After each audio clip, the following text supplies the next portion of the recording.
Time for another Bulldog Baller. We're joined by the voice of Fresno State Athletics, Paul Loeffler. It's time to talk about David Carr. Ooh. Where do we begin with David Carr? Wow. You know, I have yet to meet a person who doesn't love David Carr. But I've got to tell you, David Carr is as good of a person as you'll ever meet. He is an absolute heart of gold.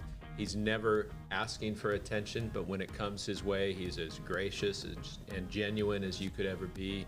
And to have David and Derek back in our community, what a home run for the Valley.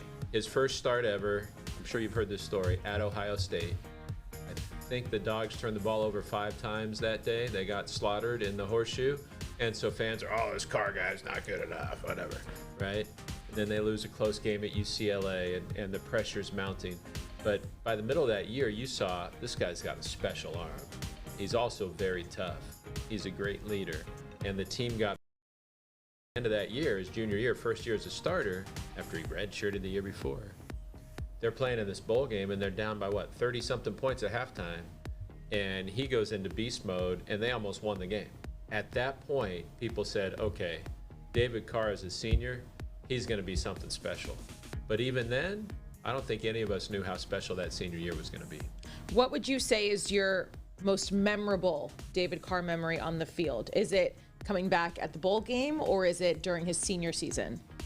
Well, that senior season is the first thing you think of all the time, and pick your moment, right? Was it going to Wisconsin where he actually gets to run option on a 2-point conversion, fake to pitch and run it in? I bet David would run that one back for you a few times because it showed his athleticism.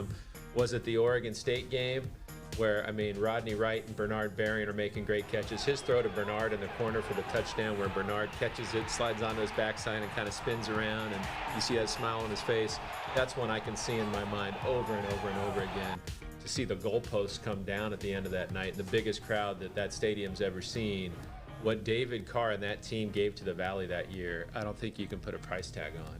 But the thing that I'll remember the most was his last game in the stadium. Because that game that had been rescheduled because of 9/11, Utah State, it's finally happening. Utah State had been mouthing off. They weren't very nice in pregame warmups, and I think David had the green light that maybe he'd never had before. Hey, this is your swan song, so turn it loose. And boy, did he ever. I mean, touchdowns to guys who barely caught the ball, like DeAndre Gilbert's catching touchdowns and all the regular suspects.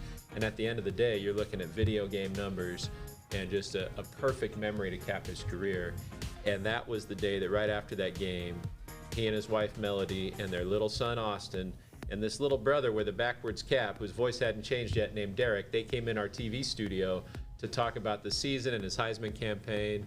And Derek gave us his pitch for why David deserved the Heisman. It's been fun for brother to be up for the Heisman and win the Johnny Unitas Award, and all this great stuff happening for him. Now, when you hear people saying other guys ahead of your brother for the Heisman, how does that make you feel?